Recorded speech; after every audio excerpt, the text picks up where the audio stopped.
함께 기도하겠습니다. 사랑의 아버지 하나님, 감사합니다. 새날 주셔서 진심으로 감사합니다. 사순절의 기간을 말씀과 함께 보내게 하신 주님, 날마다 주님께서 걸어가셨던 행적들을 말씀을 통해 볼 때 우리의 삶에 오늘 한 걸음이 어떠해야 될지를 깨닫습니다. 오늘도 말씀 통해서 이 하루를 살아갈 지혜를 배우게 하시고 또 승리를 경험하게 하옵소서. 예수님의 이름으로 기도드립니다. 아멘. 우리 찬송가 348장 같이 찬양하시겠습니다.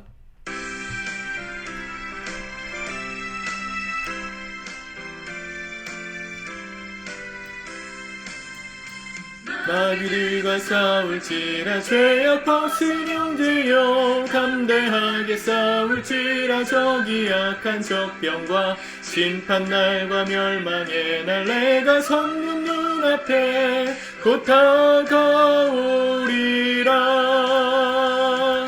영광 영광 할렐루야, 영광 영광 할렐루야, 영광 영광 할렐루야, 곧 승리하리라. 마귀들과 싸울지라 죄악 벗은 형제여, 고함치는 무리들은 중언적이 아닌가.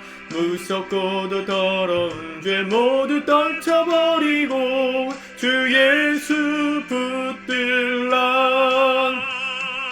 영광 영광 할렐루야, 영광 영광 할렐루야, 영광 영광 할렐루야, 곧 승리하리라.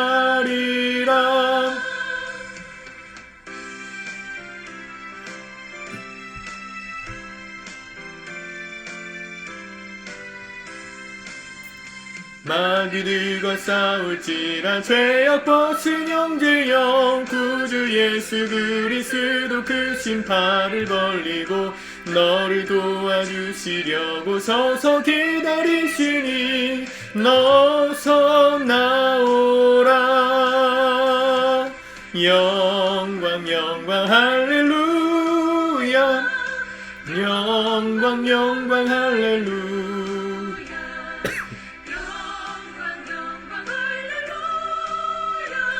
곧 승리하리라. 아멘. 오늘 하나님의 말씀, 우리 요한복음 18장 25절에서 27절 세 절의 말씀을 같이 먼저 읽고 묵상하겠습니다. 시작. 시몬 베드로가 서서 불을 쬐더니 사람들이 묻되 너도 그 제자 중 하나가 아니냐. 베드로가 부인하여 이르되 나는 아니라 하니, 대제사장의 종 하나는 베드로에게 귀를 잘린 사람의 친척이라. 이르되 내가 그 사람과 함께 동산에 있는 것을 내가 보지 아니하였느냐. 이에 베드로가 또 부인하니 곧 닭이 울더라. 아멘. 잘 아는 말씀입니다. 이 사순절 기간, 특별히 이 고난주간, 예수님이 부활하시기 마지막 전, 십자가 지시기 전에 이 일주일간의 고난주간을 묵상할 때 가장 하이라이트 같은 장면이 이 베드로가 예수님을 3번 부인하는 장면이죠. 예수님은 이미 그의 배신을 예언하셨습니다. 목숨도 바쳐서 주님 따라가겠습니다 했을 때, 오늘 닭이 울기 전에 내가 나를 모른다고 하리라. 3번 모른다고 할 거다. 예수님 말씀하셨습니다. 예수님의 심정도 찢어졌을 것이고 베드로의 마음도 서운했겠지요. 그리고 나서 요한복음에 보면 밤이 되었다 이런 표현이 나옵니다. 이 유다가 예수님께서 떡조각을 주시고 그리고 그 떡조각을 받아서 내가 할 일을 속히 하라 하시면서 보내실 때, 그 요한복음 13장의 말씀이 딱 끝나는 그 시점에 뭐라고 말씀하시냐면 유다가 떡을 받고 밖으로 나가니 밤이러라 그랬습니다. 요한복음의 이 낮과 밤, 빛과 어둠, 이걸 굉장히 강조하는데요. 세상적으로 우리 빛이 있는 이 낮과 밤을 가리키기도 하지만 사실은 예수 그리스도께서 계시는 동안, 그분의 사역이 진행되는 동안은 낮이고, 그분이 십자가에 달리시고 운명하시는 그 순간부터는 밤입니다. 그래서 예수님 계속해서 하시는 말씀이 아직 때가 낮으니 밤이 되기 전에, 밤이 오기 전에 속히 너희가 할 일을 해라. 부지런히 맡겨주신 일들을 하라. 계속 말씀하시죠. 드디어 밤이 되었고 예수님이 동산에서 잡히셔서 이 사내들인 공의회의 재판 가운데 넘겨지셨습니다. 그곳에 몰래 따라갔던 베드로, 밤이었죠. 팔레스타인 지역은 이 사막 기후라 가지고 저녁이 되고 해가 지면 굉장히 춥습니다. 그래서 지금 오늘 말씀에도 나오지만 25절에 베드로가 사람들과 둘러서서 불을 쬐고 있었습니다. 아직 어두웠고 동이 트기 전이었기 때문에 그런 새벽 시간에 얼마나 추웠겠습니까? 불을 쬐고 있어요. 이 장면은 어떻게 느껴지세요, 여러분? 빛이신 예수님과 함께 3년 반을 동행했던 베드로입니다. 그분과 함께 기적도 맛보았고 하늘나라의 복음도 들었습니다. 예수님이 계시는 동안 불과 몇 시간 전만 해도 예수님 같이 계셨는데 해가 지고 밤이 되어 예수님이 잡히시고 홀로 불을 쬐고 있습니다. 빛이 사라진 세상, 빛이 없는 그 세상 한가운데서 베드로는 추위를 이기기 위해서 불을 쬐고 있죠. 세상의 불, 세상이 주는 따뜻함. 우리도 그럴 때가 있지 않습니까? 예수님이 분명히 계시지만 세상에 파묻혀서 세상이 주는 위로와 세상이 주는 불 가운데 온화함을 느끼고자 하는 마음으로 세상의 불을 쬐을 때가 있어요. 빛이신 예수님이 우리 삶에서 멀어지고 그분께 가까이 갈 수 없는 상황이 되었는 그때 우리는 세상이 주는 따스함을 그리워하면서 세상의 불을 쬐러 가까이 갑니다. 그때 그 옆에서 누가 말합니까? 사람들이 묻되 너도 그 제자 중 하나가 아니냐?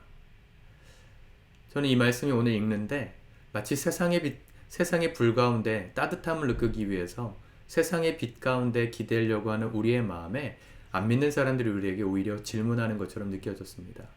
너는 예수님이라는 빛을 가진 사람 아니냐? 빛과 함께 동행하던 사람 아니냐? 너도 그 제자가 아니냐? 세상이 우리에게 그렇게 묻는 것이죠. 단순히 베드로의 신분이 드러날 위기라는 상황을 넘어서서 마치 우리와 동일한 상황을 보여주고 있다 싶습니다. 우리가 예수 믿는 사람이라는 정체성이 흐려질 때 세상 사람들이 우리에게 가끔씩 도전할 때가 있어요. 차장님, 부장님, 대리님, 교회 다니신다는 얘기 들었어요. 교회 다니시는 분 아니세요? 라고 말하는 그 말을 들을 때 마치 베드로와 같은 마음이 들 때가 있지 않습니까? 아, 그래, 내가 예수님 믿는 사람인데 너무 세상적으로 살았구나. 세상이 주는 온화함을 그리워하며 그 불 가운데 내가 머물며 살았구나. 깨닫고 나와서 나의 정체성을 되찾으면 다행인데 오늘 베드로는 그 얘기를 듣고 뭐라 말합니까? 25절 베드로가 부인하여 이르되 나는 아니라. 저 예수님 모릅니다. 그렇게 말하는 거예요. 우리도 그렇게 말할 때가 얼마나 많나요? 세상 한가운데서 교회를 다니는 사람이라고 소문은 났지만 우리의 행실로는 그분의 제자임을 부인하는, 또 부인하는 말을 자주 하는 우리의 그런 이중적인 삶이 혹시 있지 않습니까? 그게 오늘 베드로와 우리의 닮은 점이라고 할 수 있겠죠. 26절에 그렇게 부인한 베드로에게 옆에 있던 대제사장이 중 하나, 그 사람은 베드로에게 귀를 잘린 사람의 친척이라 그랬습니다. 베드로가 예수님이 잡히시던 그때 칼을 내리쳐서 말고의 귀를 떨어뜨렸어요. 그 말고의 사촌 되는 사람이 그 자리에 함께 있었고 그때 네가 나를 보지 않았냐, 이렇게 26절에 말해요. 보통 요즘 전 넷플릭스를 안 보니까 더글로리라는 드라마, 그 시리즈가 아주 유행이죠 요즘. 학원 폭력, 학교 폭력 이런 걸 고발한 프로다. 내용을 들어서 알고 있는데 여러분, 학교에서 이렇게 누군가에게 가해를 했던 가해자는 자기가 그런 일을 했는지 기억도 잘 못합니다. 근데 맞은 사람은 죽는 날까지 기억하죠. 피해자는 그 악몽을 잊지 못해요. 자기 조카가 혹은 삼촌이 이 귀가 잘리는 상황에서 그걸 직접 눈으로 보았던 이 친척, 이 사람은 베드로의 얼굴을 잊어버릴 수가 없어요. 베드로는 잊어버렸어도 누구도 부인할 수 없게 너도 그 사람의 제자가 아니냐라고 물었습니다. 그때 베드로가 또 부인하죠. 27절 베드로가 또 부인하니 곧 닭이 울더라. 이 베드로에겐 닭 울음소리가 트라우마가 됐을 겁니다. 여러분, 우리의 일상생활 가운데 우리의 모습을 돌아볼 수 있길 바랍니다.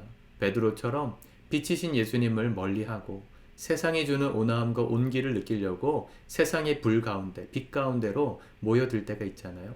그 안에 동화되어서 내 마음의 외로움과 쓸쓸함과 차가움을 달래고 싶을 때가 있잖아요. 그때 세상이 우리에게 오히려 질문합니다. 너도 그의 제자가 아니냐? 그 얘기를 듣고 돌아오셔야 돼요. 그래, 내가 예수님 믿는 사람이지. 내가 잠깐 잊어버렸구나. 내가 예수님 믿는 사람이라는 이 정체성을 회복해야 되겠다 하고 돌아오면 다행인데, 그 자리에서 뭐 자존심 세운다고 나는 그의 제자가 아니다, 그를 모른다, 나도 똑같이 사는 당신하고 다르지 않은 사람이야 라고 부인한다면 우리에게 그것이 어느 순간에 트라우마가 될 겁니다. 신앙생활을 함에 있어서 그런 모습이 반복되고 그런 상황이 반복될 때마다 나는 예수님 믿는 사람이 아닌가 보다. 예수님을 마주할 자격이 없다. 자괴감에 빠지고 신앙의 우울함에 빠져서 신앙생활의 기쁨을 잃어버릴 수 있게 되는 겁니다. 여러분, 빛이신 예수님이 지금도 함께 계십니다. 이 영상을 보고 계시는 것만으로도 여러분들 안에 예수님이 역사하고 계시는 거예요. 아무나 이 영상을 볼 수 없습니다. 그냥 재미있어서 볼 수 없습니다. 성령께서 여러분들 가운데 빛으로 임하셔서 주님이 주시는 말씀으로 힘을 얻어야 되겠다. 내 마음에 온기를 회복해야 되겠다. 그래서 빛이신 예수님께로 이 말씀을 들으려고 나온 거거든요. 여러분들 안에 주님이 같이 계십니다. 빛이신 주님께서 오늘 여러분들과 동행할 때 세상의 온기가 우리에게 별로 필요 없어요. 세상의 인정, 사람들의 인정, 세상에서 주는 온기, 그들과의 문화에 함께 어울리고 즐겁게 하는 거 때로는 필요하지만 그건 영원한 불이 아니에요. 해가 뜨고 나면 필요 없어지는 거예요. 예수님이 우리 안에 계시다는 걸 확실하게 믿고 그분의 사랑 안에서 따뜻함을 느끼면 세상이 어찌하든지 우리는 그분의 제자라고 당당하게 말하며 살아갈 수 있는 것입니다. 예수님과 오늘도 동행하기를 힘씁시다. 주님 안에 거하라. 나도 너희 안에 거하리라 하셨지 않습니까? 예수님께 오늘도 딱 붙어서 그분과 동행하기를 힘쓰는, 그래서 세상의 불이, 세상의 온기가 우리에게 별로 의미가 없는 참된 만족, 참된 감사를 누리는 이 하루 되실 수 있기를 주님의 이름으로 축복합니다. 기도합시다. 주님, 오늘도 이 말씀 우리가 붙듭니다. 세상의 온기 가운데 우리가 연연하지 않을 수 있도록 빛이신 예수 그리스도를 더욱더 가까이 하는 삶을 살 수 있게 인도하여 주시옵소서. 주님이 주시는 위로와 사랑과 주님이 주시는 온기가 우리의 영과 혼과 몸을 사로잡아 주셔서 세상을 정복하고 세상을 변화시키시는 주님의 제자로 오늘도 우리가 살아갈 수 있도록 당당한 믿음을 허락하여 주시옵소서. 예수님의 이름으로 기도드립니다. 아멘.